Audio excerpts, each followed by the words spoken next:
जय हिंद दोस्तों, स्वागत है आपका हमारे YouTube चैनल में। आज की वीडियो में हम लेकर आए हैं आपके लिए यहाँ पर बहुत ही महत्वपूर्ण क्वेश्चन आंसर हिंदी साहित्य के वन लाइनर। ये अपने बहुत ही महत्वपूर्ण क्वेश्चन है, तो वीडियो को पूरा अवश्य देखना है। अगर आप चैनल पर पहली बार आए हैं तो चैनल को सब्सक्राइब कर लें, बेल आइकन दबाएं, ऑल पर क्लिक करें ताकि ऑल वीडियो की जानकारी आपके यहाँ तक पहुँचे। ज़्यादा से ज़्यादा वीडियो को शेयर करें और वीडियो को लाइक करना ना भूलें। आज का अपना यहाँ पर फर्स्ट क्वेश्चन है कि माध्यम किस संस्थान की पत्रिका है। तो माध्यम बताना है, तो जो माध्यम है एक किस संस्थान की पत्रिका है, तो आपका सही आंसर है हिंदी साहित्य सम्मेलन। हिंदी साहित्य सम्मेलन आपका यहाँ पर सही आंसर है। अगला क्वेश्चन क्या पूछा है, देखिए, इलाहाबाद से प्रकाशित कादम्बिनी पत्रिका के प्रथम संपादक कौन थे। तो इसके जो प्रथम संपादक आपसे पूछा है तो वह बालकृष्ण राव थे। कौन थे?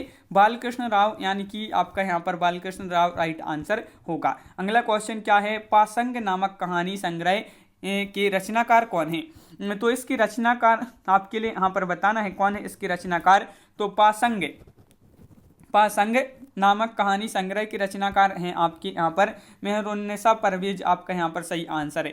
अगला क्वेश्चन पूछा क्या है, जंगल का जादू तिल तिल नामक कहानी संग्रह की रचनाकार कौन है। तो इसकी रचनाकार आपके लिए यहाँ पर बताना है। तो आपका यहाँ पर जो सही आंसर है वह आपका यहाँ पर राइट आंसर प्रत्यक्षा आपका यहाँ पर सही आंसर होगा, बिल्कुल सही। अगला क्वेश्चन क्या है, देखिए, दुखम सुखम उपन्यास की लेखिका कौन है। तो जो दुखम सुखम ये उपन्यास ये आपके लिए याद रखना है। दुखम सुखम किस विधा की रचना है, इस प्रकार का क्वेश्चन पूछा जाए तो आपके लिए उपन्यास लगाना है, उपन्यास राइट आंसर। और इसकी लेखिका जो है वह ममता कालिया।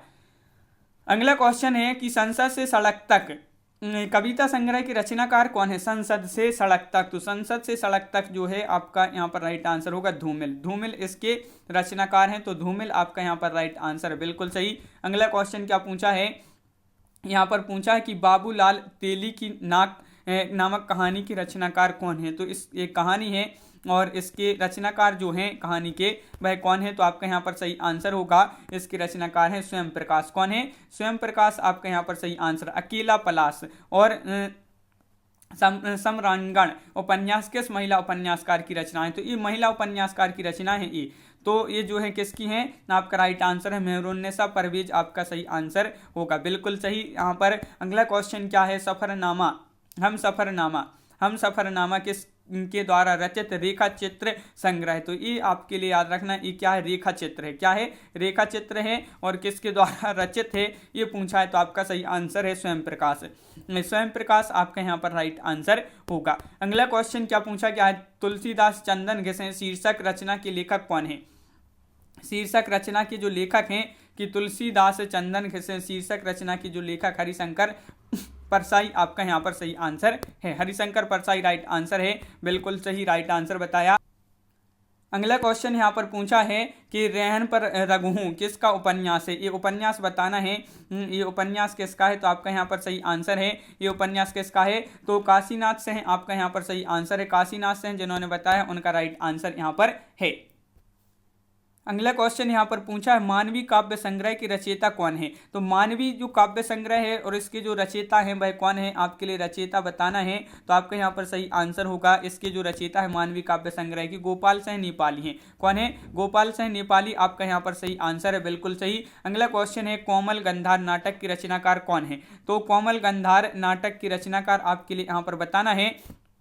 तो आपका यहाँ पर जो सही आंसर है वह शंकर शेष, आपका राइट आंसर होगा। शंकर शेष जिन्होंने बताया है उनका यहाँ पर सही आंसर है, शंकर शेष राइट आंसर है। आधुनिक काल में गद्य का आविर्भाव सबसे प्रधान घटना है। ये जो कथन है, ये कथन किसका है। ये कथन कई बार एग्जाम में पूछा जा चुका है, आपका महत्वपूर्ण क्वेश्चन है ये। और ये कथन जो है किसका है, तो आपका यहाँ पर सही आंसर है, क्या है राइट आंसर, आचार्य रामचंद्र शुक्ल जी का कथन है, आधुनिक काल में गद्य का आविर्भाव सबसे प्रधान घटना है।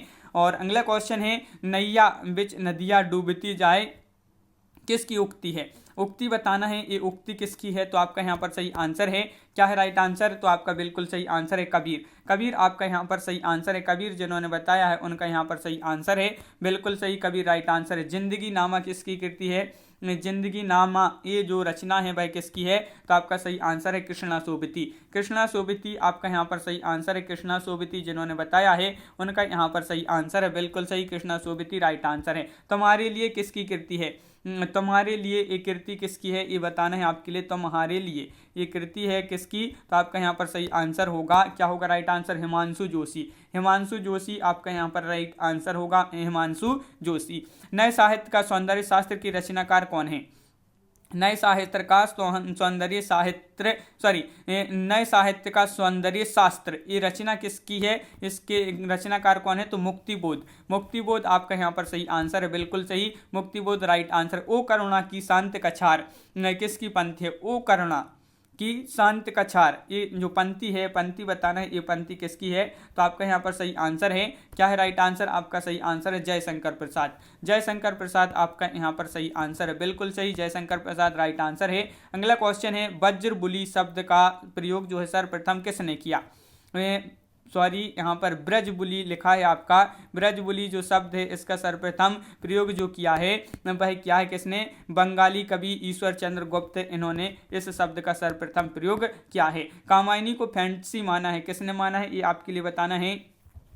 तो आपका यहाँ पर जो सही आंसर है, कामायनी को फैंटेसी माना है, यह माना है मुक्तिबोध ने, किसने, मुक्तिबोध, आपका यहाँ पर सही आंसर होगा, मुक्तिबोध राइट आंसर है। अगला क्वेश्चन है, कामायनी मानवता का रसात्मक महाकाव्य है, तो कामायनी मानवता का रसात्मक महाकाव्य है, तो आपका राइट आंसर है रामचंद्र शुक्ल जी, आपका यहाँ पर सही आंसर है, बिल्कुल सही, रामचंद्र शुक्ल जिन्होंने बताया उनका सही आंसर है। अगला क्वेश्चन है, कामायनी की मूल संवेदना, तो बताइए कामायनी की मूल संवेदना, तो आपका यहाँ पर क्या होगा राइट आंसर, यहाँ पर तो आपका सही आंसर है, यहाँ पर क्या है राइट आंसर, आनंदवाद की स्थापना। तो कामायनी की मूल संवेदना क्या है, आनंदवाद की स्थापना, आपका यहाँ पर सही आंसर है। अगला क्वेश्चन है, भारतीय कोलंबस, तो भारतीय कोलंबस से, तो आपका यहाँ पर जो सही आंसर होगा वह है राजा राम मोहन, तो राजा राम मोहन भारतीय कोलंबस आपका यहाँ पर सही आंसर होगा। अगला क्वेश्चन क्या पूछा है, न्याय दर्शन की जो प्रणेता है वह कौन है, न्याय दर्शन की प्रणेता आपके लिए यहाँ पर बताना है, तो न्याय दर्शन के जो प्रणेता हैं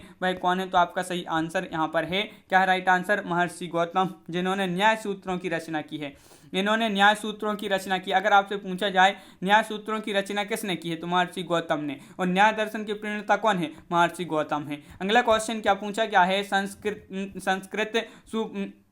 संस्कृत सुभाषित ग्रंथ नीति शतक की रचना किसने की है, नीति शतक की रचना किसने की है, ये बताना है। तो नीति शतक की जो रचना की है वह श्री भर्तृहरि ने की है, किसने, भर्तृहरि आपका सही आंसर, जिन्होंने श्रृंगार शतक, वैराग्य शतक की रचना भी इन्होंने की है। श्रृंगार शतक पूछा जाता है आपका, तो ये भी याद रखिए। संस्कृत व्याकरण शास्त्र के मुख्य रचयिता कौन है, तो संस्कृत व्याकरण शास्त्र के जो प्रमुख या मुख्य रचयिता हैं वह कौन है, तो आपका यहाँ पर जो सही आंसर है वह आपका यहाँ पर राइट आंसर क्या है, महर्षि पाणिनि। महर्षि पाणिनि आपका यहाँ पर सही आंसर है, महर्षि पाणिनि जिन्होंने बताया है उनका यहाँ पर सही आंसर है, बिल्कुल सही, महर्षि पाणिनि आपका राइट आंसर है। कालिदास रचित प्रमुख काव्यों के नाम क्या है, तो कालिदास रचित प्रमुख काव्य के नाम बताना है, क्या नाम है इन काव्य के, तो आपका यहाँ पर जो सही आंसर है वह आपका यहाँ पर राइट आंसर क्या है, रघुवंशम, कुमार संभवम और मेघदूत और फिर ऋतु संहार, तो ये आपके लिए याद रखना है। अगला क्वेश्चन है, नचिकेता की कहानी कौन सी उपनिषद में आती है, तो वह उपनिषद बताना है, कौन सा उपनिषद है जिसमें नचिकेता की कहानी आती है, तो आपका यहाँ पर जो सही आंसर है वह आपका राइट आंसर यहाँ पर क्या राइट आंसर बताइए, बहुत ही महत्वपूर्ण क्वेश्चन आपसे यहाँ पर पूछा गया है, और आपका यहाँ पर राइट आंसर है क्या राइट आंसर, कठोपनिषद आपका राइट आंसर। संत तुलसीदास जी की कौन सी रचना ने लोकभोग्य रामायण का स्थान लिया है, तो कौन सी रचना है वह आपके लिए बताना है तुलसीदास जी की, तो वह रचना कौन सी है, रामचरितमानस। रामचरितमानस आपका यहाँ पर सही आंसर होगा, रामचरितमानस जिन्होंने बताया उनका सही आंसर है।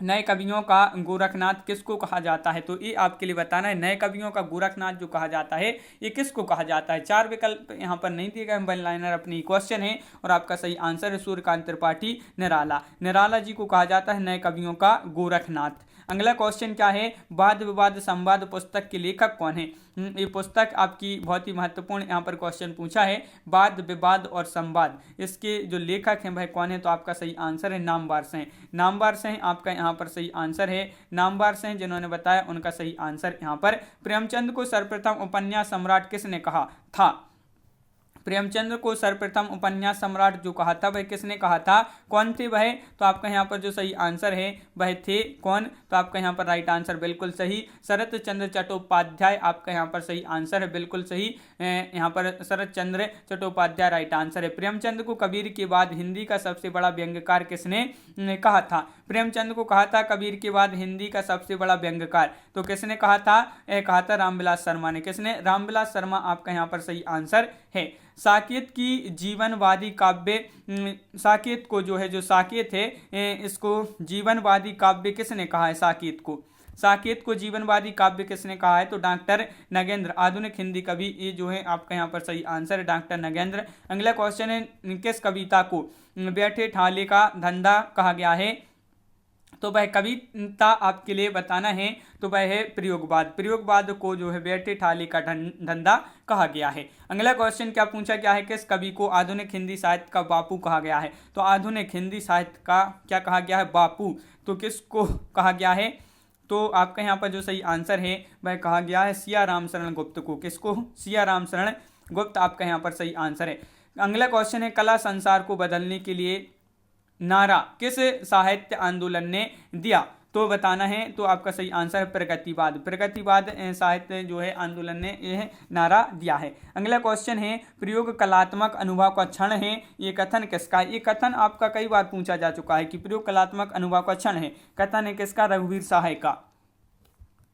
अगला क्वेश्चन पूछा है कविता को अंतर विरोधों की अन्वेषक कविता किसने कहा है? तो अंतर विरोधों की अन्वेषक कविता जो कहा है वह कहा है श्याम परमार ने। किसने? श्याम परमार आपका यहाँ पर सही आंसर होगा। अगला क्वेश्चन है मुक्तिबोध की कविता आरक्षित जीवन की कविता है, किसका कथन है? ये कथन आपके लिए बताना है, ये कथन किसका है? तो यहाँ पर आपका जो राइट आंसर है वह क्या होगा? तो आपका सही आंसर है ये कथन किसका है? रामविलास शर्मा। रामविलास शर्मा आपका यहाँ पर सही आंसर है। रामविलास शर्मा जिन्होंने बताया है उनका सही आंसर। मुक्तिबोध की कविता किसने कहा है? मुक्तिबोध की कविता किसने कहा है? तो प्रभाकर माचवी आपका यहाँ पर राइट आंसर है। प्रभाकर माचवी आपका सही आंसर है, बिल्कुल सही। प्रभाकर माचवी जिन्होंने बताया उनका सही आंसर होगा।